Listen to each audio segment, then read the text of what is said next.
Koppel, host of the Time for Coffee podcast, where you get firsthand career advice into the jobs and industries that interest you the most. And before we start today's show, I have a quick favor to ask you. If you haven't already, I'd be incredibly grateful if you give us a rating and a review on iTunes. And if you're like me, you need to do it now because you'll forget later and because it's the best way to help others who may be in search of career advice to find this free resource. So press pause if you haven't done it and do it right now. I'll wait. Thanks so much and enjoy today's show. Hey there, Java junkies. Welcome back to another episode of T4C. If you want to learn more about how to find a job you'll like, maybe even love after you graduate from college, then this is the episode for you. Because my next guest is an expert job search and career consultant. She's also a LinkedIn Learning course creator focusing on careers, and she is a brand new author whose super actionable book is entitled Do This, Not That. And then I'm going to add the words in your career, just as do this, not that career. What to do and not do in 75 plus different workplace situations. Prior to launching jobjenny.com in 2010, Jenny had spent about 7 years in recruiting in the IT industry, as well as in robotics, working for big name companies to place executive level professionals, as well as sales, marketing, and engineering professionals. But before I tell you more about Jenny Foss, I want to make sure you've signed up for the Java Junkies Journal. And if you haven't signed up, go to the Time for Coffee website at time4coffee.org. We focus on career advice, insights, and tips featuring the professionals who are actually in the jobs that most interest you. Just head over to time4coffee.org and sign up. But getting back to Jenny Foss. Jenny didn't start out her career journey in recruiting. No, my friends, far from it. After she graduated from college, she became a journalist before deciding to pivot into marketing and communications. We're going to dig into all of this in addition to getting some of Jenny's best job searching advice for students who are graduating in 2023. Jenny, welcome to Time for Coffee. Are you caffeinated out there in Portland, Oregon? Well caffeinated. I'm 2 in so far, so I am ready to roll. Well, you are in the land of specialty roasteries and all kinds of amazing coffee out there in Oregon. Yes, we are. I had some Stumptown this morning, which is one of the brands we are very well known for. Yes, and I have enjoyed it on many an occasion because I worked for Mercy Corps and would go to Portland periodically and, of course, got to enjoy Stumptown. So love it and love the store and the vibe. And there are tons of small coffee shops all over Portland. Coffee and beer. That's what we are known for. And rain. Wait, and Pinot. Yes, the Willamette Valley. We have our Pinot Noir. Yes, we do. Yeah, you've got a lot going on there in Portland, even despite the weather, the rain. Yeah. But with the wine, I think it's because of the weather. Exactly. So, Jenny, I would love for us to flash back to when you were in college. You went to Michigan State University. I did. And you got Go Green, and we're both wearing green. And you got your BA in journalism. Did you know what you were going to do with that degree when you graduated? I thought I did. Yes, I did want to be a newspaper reporter. And very fortunately, because I graduated in a down economy, which I know many people know all about through the pandemic years, and in a very challenging career field. So I was extremely lucky to find a job in my field right out of college. I am embarrassed to tell you what the salary was. It was not much above livable, but it did give me an opportunity to do what I went to school for the first couple of years in my career. You said you were very lucky. Was there luck involved? Was this a case of serendipity? How did you find that job? That is an interesting question. Well, I was fairly relentless, I will say that. Interestingly, my very first job was at a weekly newspaper 50 miles from my home. So I drove an hour each way to get to this tiny little weekly newspaper. 6 months into my job, I learned that they were doing some layoffs at that newspaper and my job was going to end. And I believe my editor was prepared to just say, sorry, you've been great. And I knew that the publishing company of that newspaper also owned a daily newspaper in my hometown, 50 miles away. And I raised my hand and said, well, what about the Daily Tribune? Is there anything I could do at the Daily Tribune? And the answer ended up being yes. So to your point, I don't know that it would have worked out for me the way that it did if I would not have raised my hand and asked that question. But I went from having an hour commute to having a 3-minute at a larger newspaper within 6 months. That's almost as good as rolling out of bed and, it was pretty and close. staggering to the kitchen table door. Yes, that's today. Exactly. You and me both.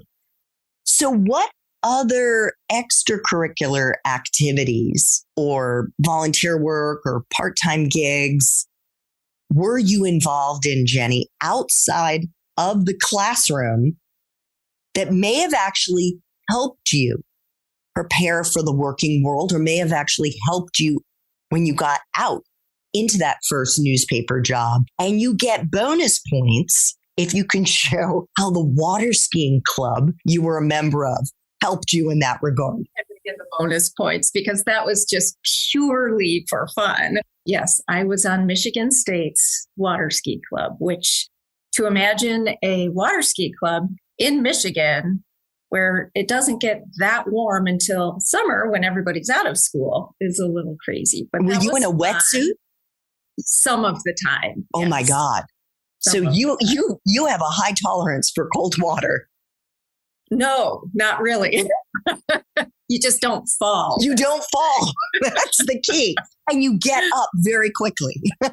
Get up and you can do a dry start too, like off a dock or something. So if you're really careful, you don't get terribly wet. But no, my extracurriculars, if you will, that I, looking back, think were pretty helpful. One is I became the resident manager at an apartment complex during college. So I was able to get free rent and a small amount of money each month for being the point person with my roommate. We both did it at an apartment complex where we were in charge of cleaning the hallways and the stairwells every day and making sure people weren't parking in the parking lot without a pass, etc. It was a pretty gross job, but it really did help give me kind of that sense of responsibility and I guess discipline, because you got your homework, you got your fun things that you're doing, but still every day you had to sweep through all 4 floors and clean up trash or even worse. And so you did have that discipline.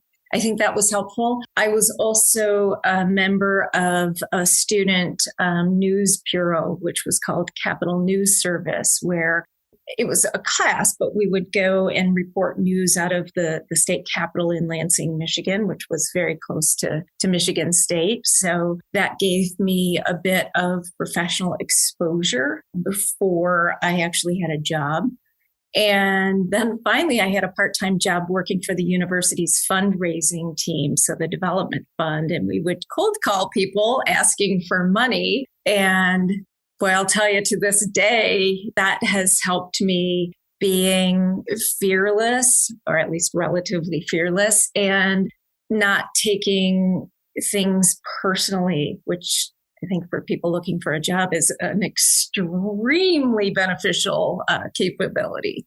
Actually, there are no's. Yeah, there are no's. And as a former journalist myself, I can attest to the fact I heard no all the time.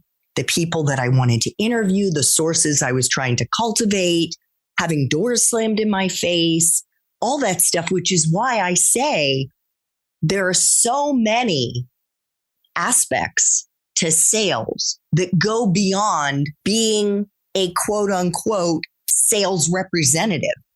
You can have a sales function as a journalist, as a development officer or support staff, so many different ways. And it's so transferable as a skill set. Absolutely. Even selling your ideas to a team. If I have a strategy or plan in mind, but I need to get buy-in from my boss or my team, having that art of persuasion and strategy, that goes a long way. And it takes some time to cultivate. It really does. But being a telemarketer very much helped. That's such a great point for students to hear, because if you just need to make some money, that's a great job to get. You can do it from anywhere. And the skill set is super transferable. You just need to know how to connect those dots, which is what you do so well with your clients. So I like to move from your journalism experience, Jenny, because your next career industry was marketing and communications. How did you and why did you decide to pivot from journalism into, I think, launching your own company, Fusion Communications? I worked for a bit in a PR role, corporate PR role. And then, yes, my first business was a strategic marketing and communications business. The reason I changed, it was a couple of reasons. One is I learned fairly quickly as a journalist that I really enjoy writing, especially creative writing. And I'm not so much of a news hound or an investigator. So I would be sent to go cover this crime scene or whatever and have to race over there and talk to the police. And I didn't like it, which some of my colleagues loved that. They truly were, we'll call it a news hound. I was a writer. And so that got me thinking a couple of years into the newspaper, but also prior to my arriving at the newspaper, the staff had to negotiate a new contract. It was a union environment and they just had negotiated a contract. And a lot of the long timers were not happy with the contract terms. So I walked in, I'm getting more money than I was making at the weekly newspaper. I'm 3 minutes away. I mean, I'm loving it. But the morale in the newsroom for a good part of the time that I was there was not super great. So that was starting to bum me out a little bit. And so I just happened to hear of an opportunity in public relations, in marketing communications, which is, it was a smooth transition as a journalist because there is so much writing and communicating in that role. And so I decided to try my hand at that, liked it, got pretty good at it, and seemingly, I've always had a bit of an entrepreneurial bug. So I decided to form my own independent consultancy working with small businesses. Amazing. I'd like to just pick up on what you said, that you heard of another opportunity. because this is what I call the magic of our career journey. It's something that we often don't shine a light on. It's the serendipity. It's the meeting a person. It's the learning about a potential opportunity in an industry you'd never considered that ends up directing our next steps in our career. How did you hear about this new opportunity? Do I even want to admit this one? She's still one of my best friends, so obviously we got past it. One of my good friends who I met at that newspaper had heard of a role, an opening at a robotics company, and said, hey, look at this. She knew I was kind of looking too, so it wasn't a secret. And we both looked at it and we both decided to apply. And we were both finalists for the job. And I got the job. And for a while, I felt really guilty because I hadn't known about the opening until she presented it to me. So that was a little weird. That I suppose was serendipitous. She ended up going on into healthcare PR. I obviously was there. Again, we are still good friends. It was a little bit awkward at the moment. I bet, but fortunately you got past that. So you also worked as a director of marketing and communications at entertainment publications. How did that happen?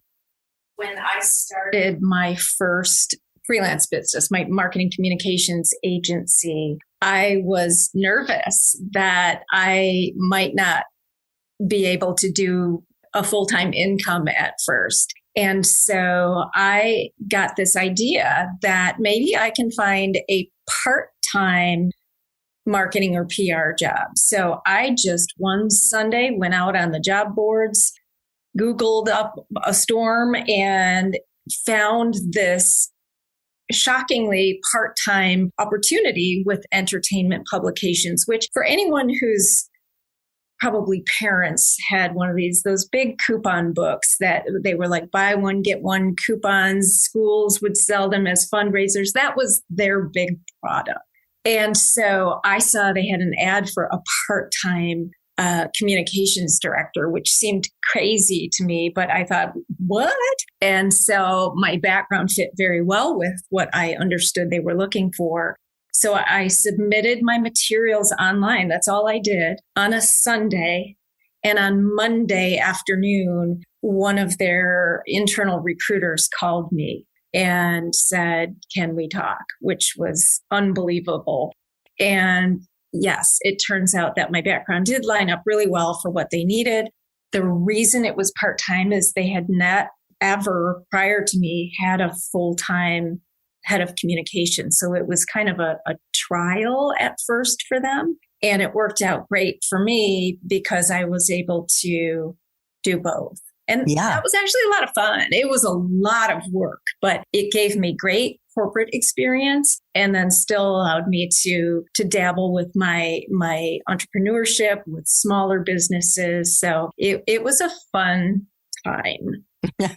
Now, after a few years of juggling, you decided, I guess, that marketing and comms wasn't for you. Why did you decide to pivot again? And what was your next career move? Hey, this is not, I am not judging. You're talking to somebody who's pivoted like 5 or 6 times, Jenny, like power to you. I was managing internal communications as well as marketing communications. And we had gone through a major reorganization where a lot of people had been laid off. As the head of internal communications, I was in charge of a lot of the messaging around the scripts when we were laying people off. It really was, it was a sad assignment.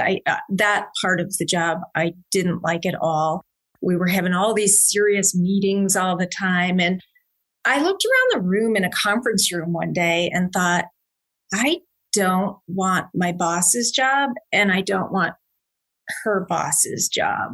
And so I did the smart thing and did absolutely nothing about it for a while. That was great. I knew I needed to get out, but I didn't do anything. It was not until a friend of mine who co-owned at the time a small recruiting agency, he just kept telling me, you'd be really good at this. When are you going to come and work for me? Can you do this? Will you? And finally, one day I called him up and I said, okay, I'm ready to listen. At first, I was just like, you're crazy. I'm not doing that. I'm not switching gears. I'm on this path. I'm not on that path. But I called him up and he must have had a good sales pitch, because I decided to take the job and a $30,000 pay cut to learn an entirely different career field. And this, at this point, was about 10 years into my career. Was this TRG? Or was this another company? That was the recruiting agency that the friend who had brought me in, he co-owned it at the time. Okay. So TRG is a global market leading professional services firm focused on delivering technical excellence. That's what it says on the website. What does it mean to say that TRG leads in professional services? Because you're using the term recruiting. I was using the term recruiting. They describe themselves as being in professional services. Is it just 6 of one, half dozen of the other? In some regards, I believe so. I can't speak for them, but professional services, I believe, also means because they run contractors through the organization. So it's not just placing people in jobs. It's actually when a corporate client of theirs needs people or a person on for a finite period of time, that person would then become a contractor of, in this case, TRG. So they're essentially TRG's employee, but they're providing professional services there. So yeah, it's kind of like it's a type of temp work, but where you're really finding people who are specialized in certain fields and certain job functions versus like answering a phone, which is the way that most of us would think of temps. Yeah, this was a level of high skills.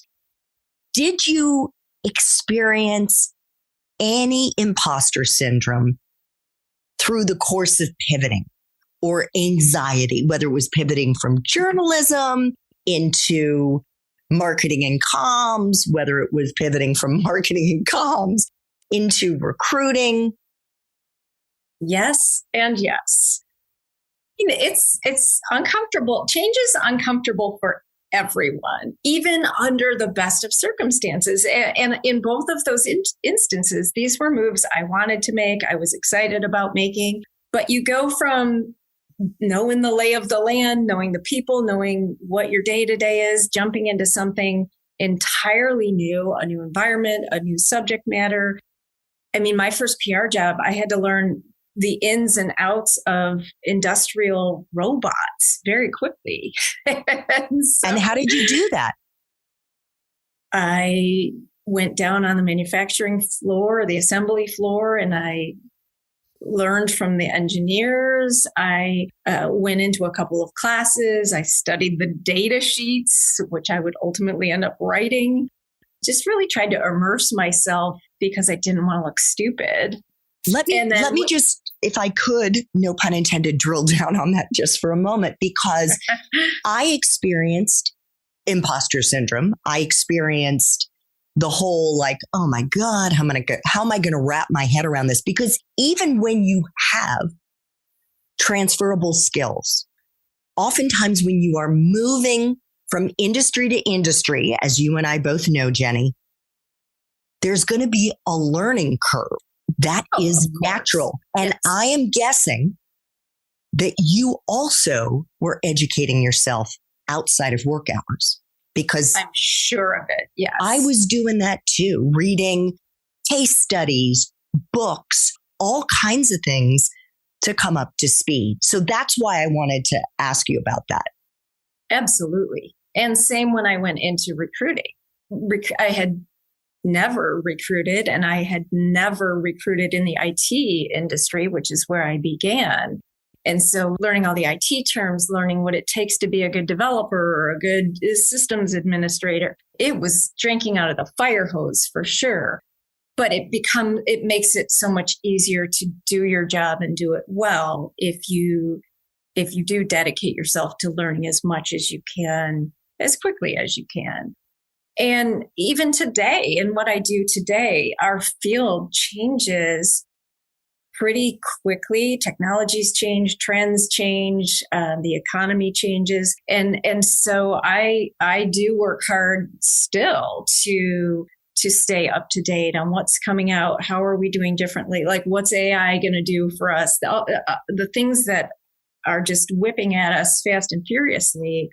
I feel like I owe it to myself as a professional, but more importantly, or as importantly, I owe it to my clients to be able to be sharing guidance and support from a place of currency and knowledge. What advice do you have for our young listeners who are all going to be the newbies in whatever first step they take after they graduate, in terms of how to navigate their lack of knowledge in new industries and how to communicate that to their supervisor in a way that makes them look really smart? I'm a big proponent of asking curious questions. And I think especially with new professionals, young professionals, it's not only tolerated in most instances, it's appreciated. I admire young adults who ask thoughtful questions and demonstrate that they really want to learn and they're really curious and they want to get good at this. And so I would encourage anyone setting into a new job to not be afraid to ask your boss questions, and certainly ask your boss who else might be a good person to speak with when you need help with this or when you have questions about that. And I think that's important for a couple of reasons. One is you don't want to overload your boss. Don't view that as me saying your boss doesn't want to hear your questions, because I'm not saying that at all. But you don't want to every 5 minutes be, oh, got one more question. Oh, what about this? Oh, what about this? So figuring out other players on the team or in the organization to go to when I have a question about HR or when I have a question about the product or whatever, super, super beneficial. And not only will that help you learn about your function, your products, your business, you'll build relationships that will certainly be beneficial for you professionally, but also help you feel like you're settling in and fitting in faster than if you just try and knuckle down and figure it out on your own. That is great advice. I love spreading the wealth among other members in the office. One of the challenges that most of the young people I coach have, you mentioned functions. It's wrapping their brain around the difference between job functions, especially in communications, marketing, advertising, sometimes even finance. If they're interested in communications, in pursuing communications jobs, then 9 out of 10 times when I say, so follow your interests into a communications job function in any industry, 9 out of 10 times, they're like, the communications industry, the marketing industry. It's hard for them to visualize, to conceptualize the idea that job functions are cross-cutting so that you can have a communications job function in aerospace, in robotics, in, the IT industry. So what advice or insight can you offer to help them connect those dots? It might be easier to think about if I say HR, human resources. Every organization, most organizations, have a human resources person or a human resources team. So that's an automotive company, that's a tech company, that's Coca-Cola, that's Nike. They are all in different industries, but they all have an HR person or an HR team.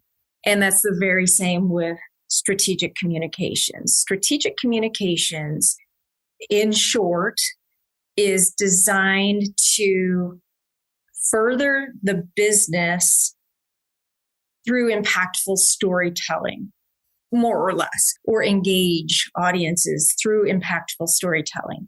So that storytelling can mean a lot of different things. It can mean, how do we keep our own employees engaged, whether that's through our newsletter or our other internal communications. That could mean engaging clients. So what we're communicating at our trade shows or our big industry events.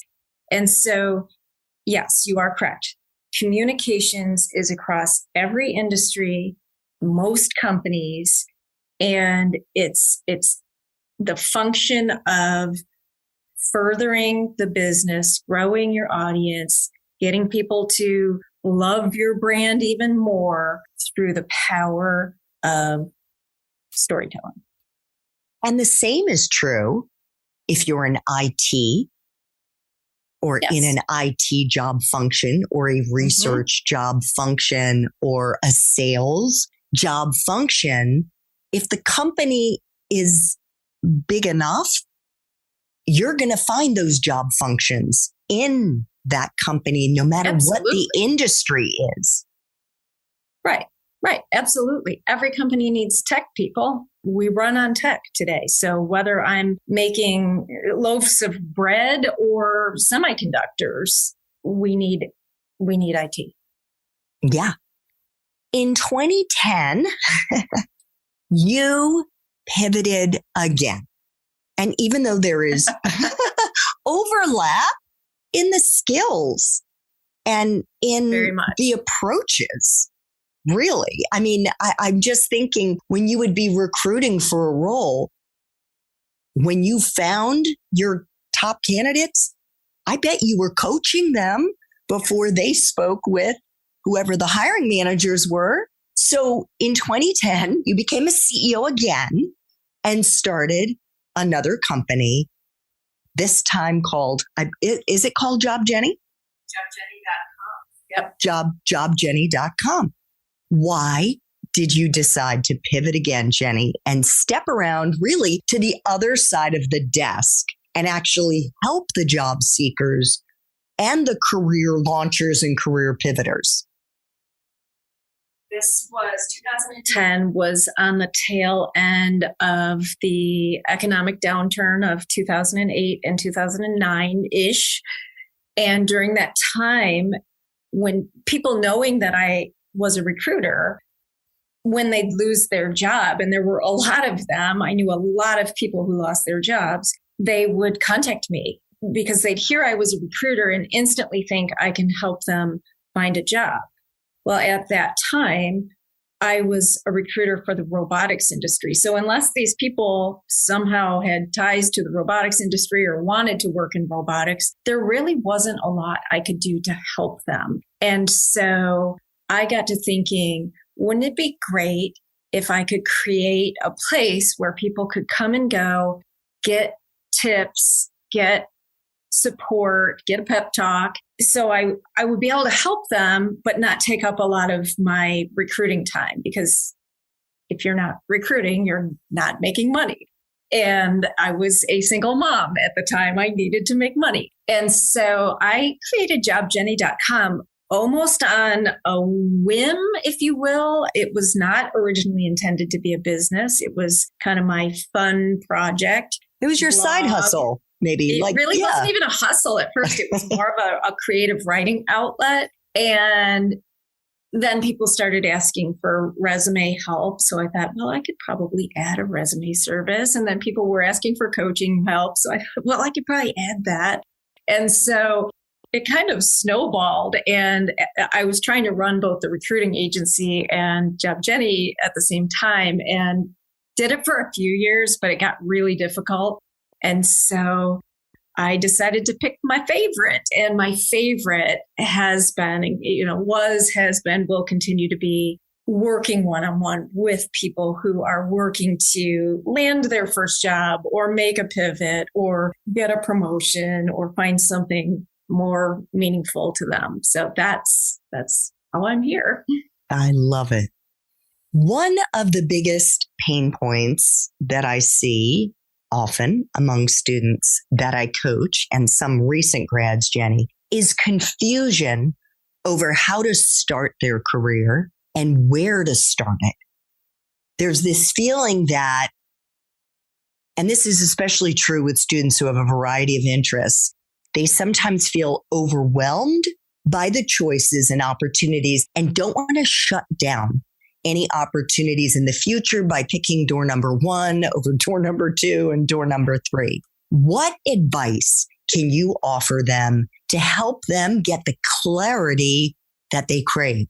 I honestly think it's less about getting the clarity that you crave and more about getting comfortable with this idea that you pretty much can't go wrong to the point of, irreparable career harm.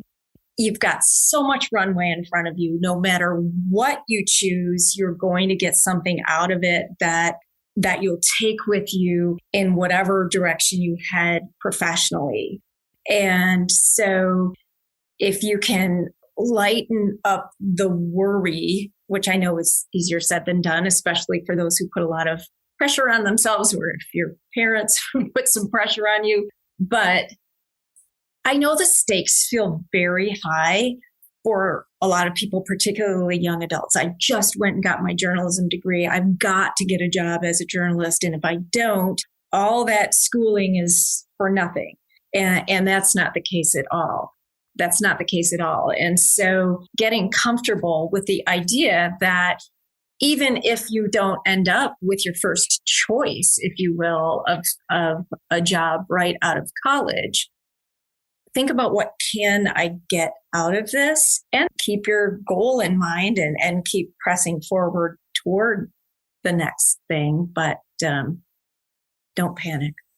It sounds like what you're saying is that it is next to impossible for a new grad to make a strategic mistake by picking one option over another in their first couple of jobs. Maybe you'd even go farther, that they can't really make a bad call, whether they end up working at the local grocery store or working for a temp agency, as I did, or driving Uber, which didn't exist when I was looking for jobs.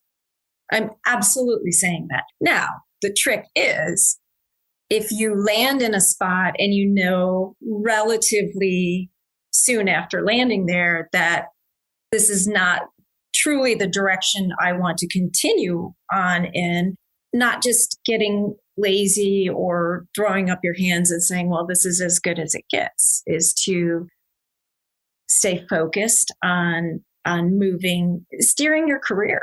Your career will happen to you. It will, if you allow it to. This will come up, that'll come up. Your friend will say, hey, come work over here. And I work with plenty of people 10, 15, 20 years into their careers that say, I finally want to think about what I really want to do next. I want to make sure I'm being thoughtful about this, because it's very, very common to just let things happen along the way. And maybe that is a great thing ultimately, but keeping in mind that you're in charge of taking your career where you want it to go, I think will benefit you over the decades, really.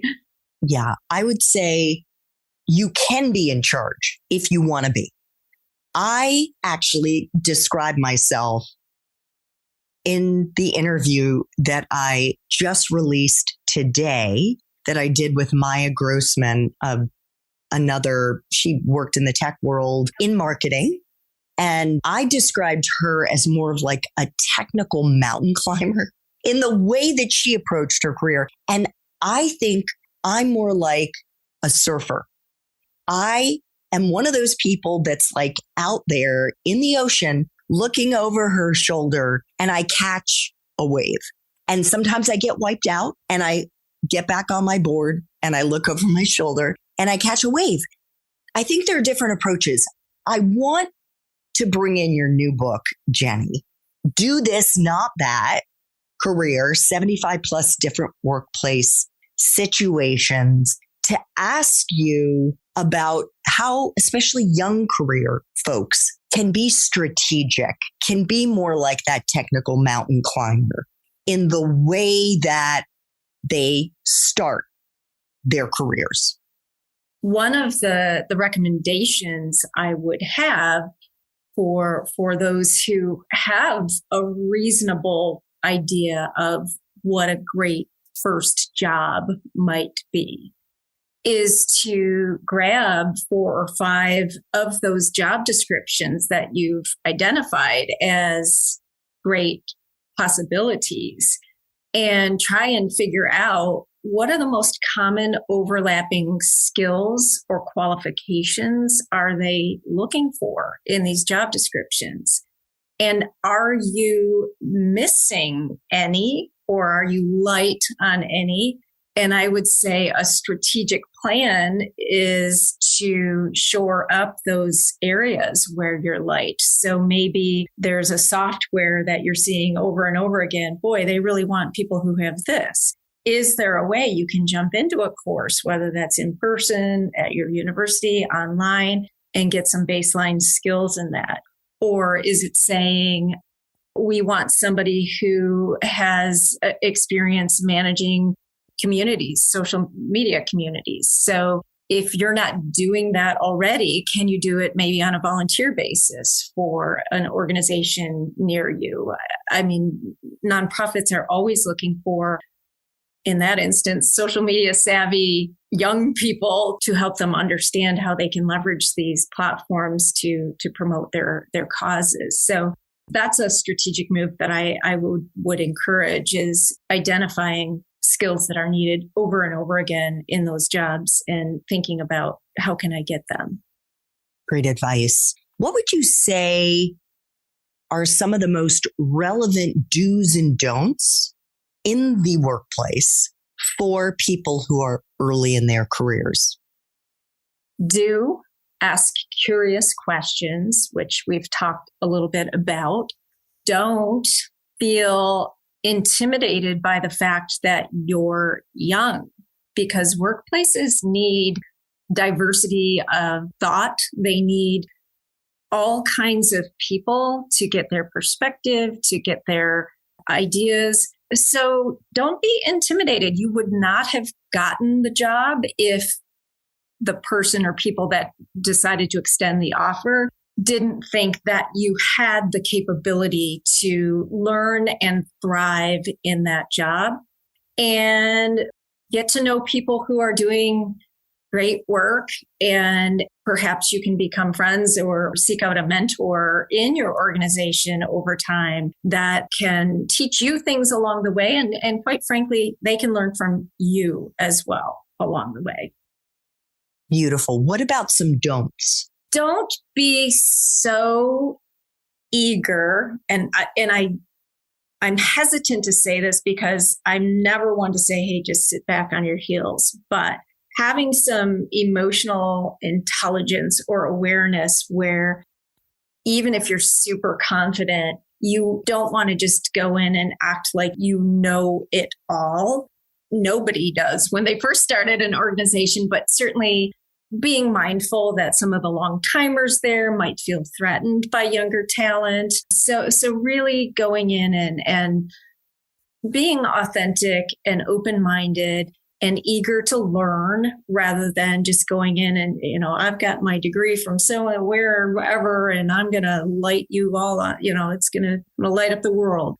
Do light up the world for sure. Just go in knowing that you're working with a diverse group of people and diverse mindsets. That would be a big one that I would recommend. Just be a little humble, maybe. A little bit humble. Yeah. And patient. A little patient, that things will happen. I remember, this reminds me of another interview. I can't remember who the guest was, Jenny, but they were talking about how their supervisor, they wanted to get promoted after like 9 months or 10 months. And they said their supervisor said, just keep doing the work. Focus on doing the best job you can right now in the job that you have, and good things are going to happen. I promise.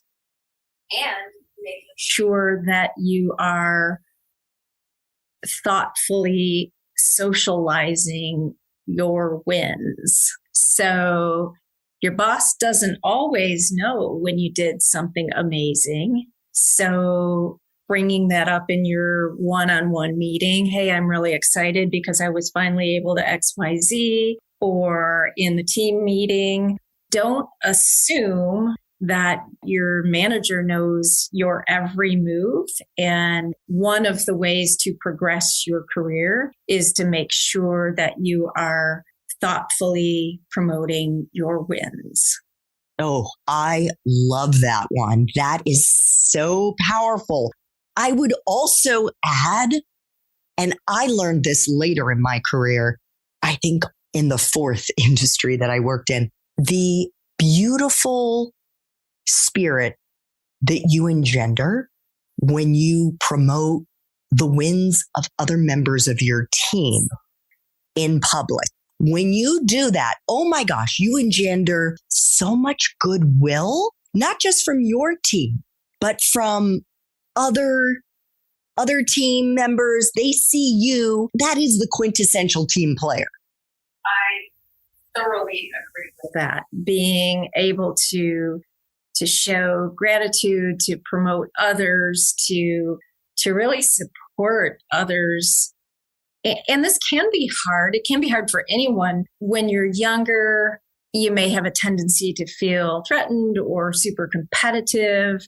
But I'll tell you what, and this is something I've learned over the years, I consider many of my competitors friends, and they're people I learn from, and I most certainly support them. And over the years, I've had opportunity after opportunity result from that. I can't do this speaking event. Is it okay if I recommend you? Or could you partner with me on this business activity? So I think that's another biggie. Don't assume everyone is just this cutthroat competitor. And in fact, getting people to view you as somebody who's supportive, collaborative, truly a team player is going to go a long way. So before we get to the final two T4C questions that I try to ask all of my guests, Jenny, I would love to get your counsel on how students can make the best first impression when speaking with new professionals that they'd like to add to their network.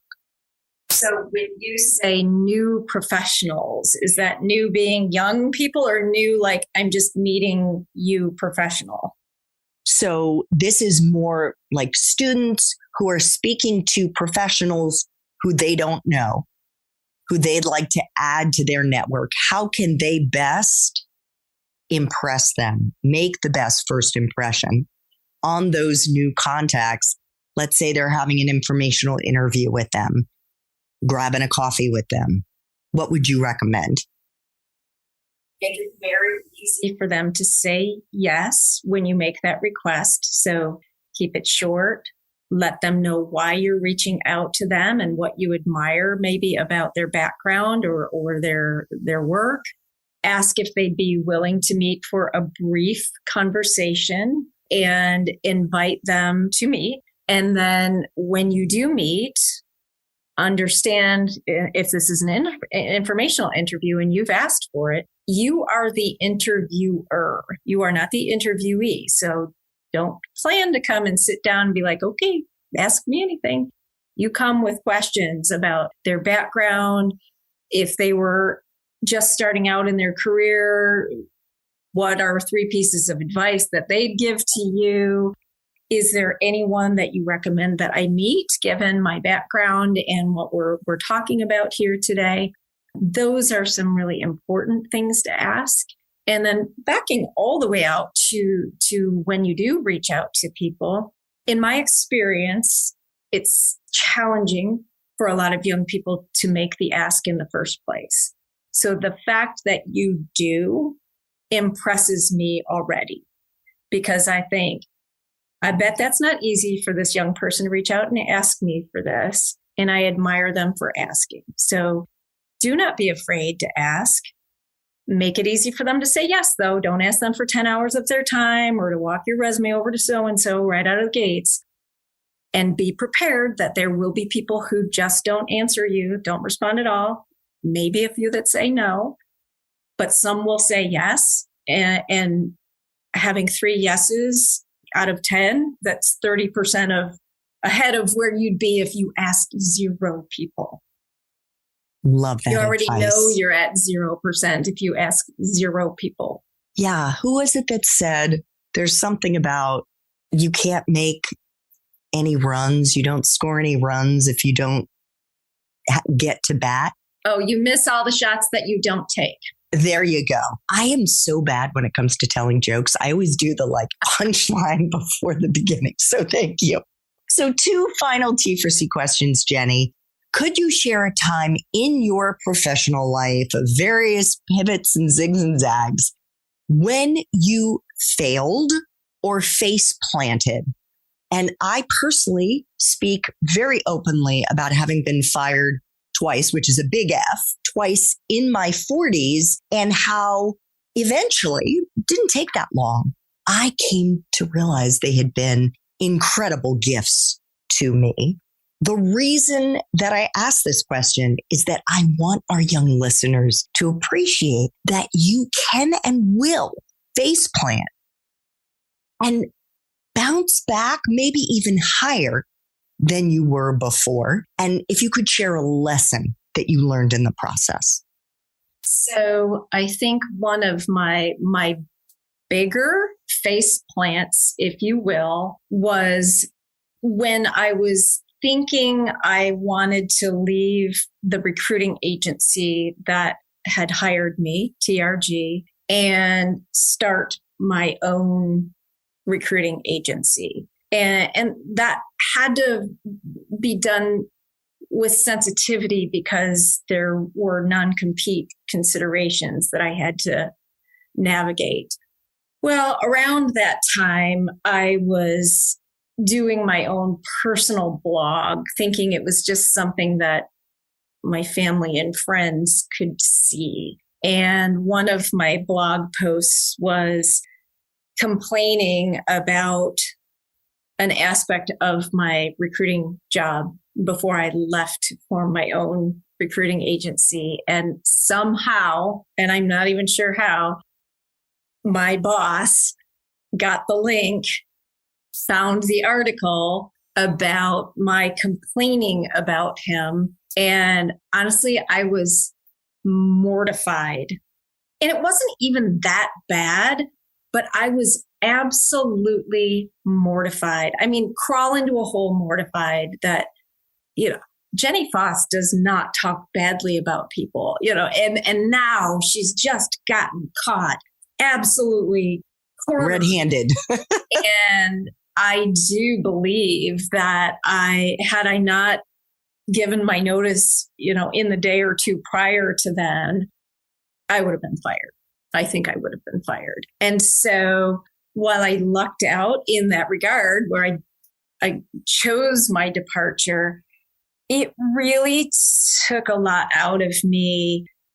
And the lesson that I learned was, if it's something you're not going to say to somebody's face, don't put it in writing. Do not put it in writing. And when you think people can't find this or that on the internet, unless it's completely locked down through passwords or privacy settings, they can. They can.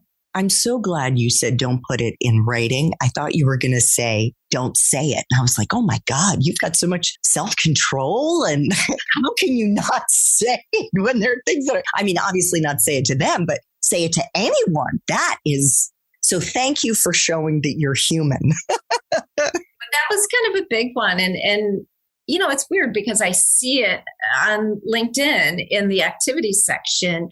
People sometimes get heated up about topics and they go back and forth in the comments. And what they're not realizing is that on their own profiles, in their activity feeds, anyone they're connected to can see what they're posting, sharing, commenting on. And some of that is, let's just say, not all that conducive to a favorable outcome with job search. So it kind of reminds me of that is, even if you're feeling heated about something, which obviously I was feeling heated, you don't need to put it into writing on a public platform.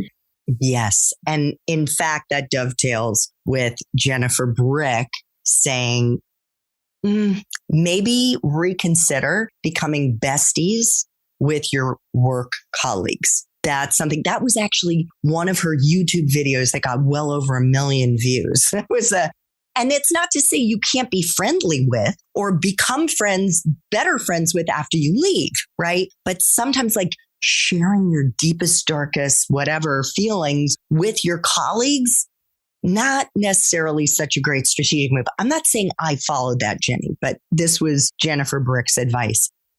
Final question.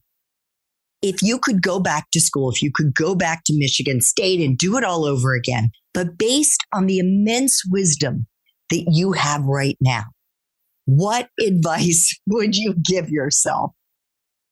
Really to keep my goals, keep my push, but lose the black and white thinking of, if I don't get this, all is bad. If this doesn't come through, I'm never going to make it. Because I have had a lot of different chapters in my career to date. I've had things not go the way I wanted them to. I've had hiccups along the way.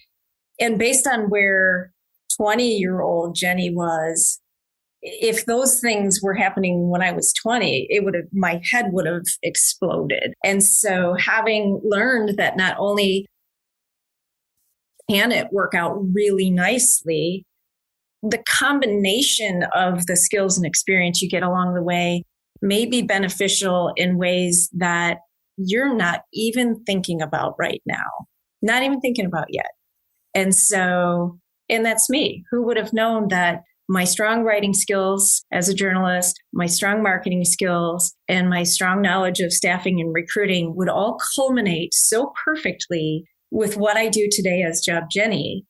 I would have never known that at Michigan State. So I would tell 20-year-old me, 22-year-old you all, whoever's listening, I would say, don't over sweat the beginning of your career. Yeah.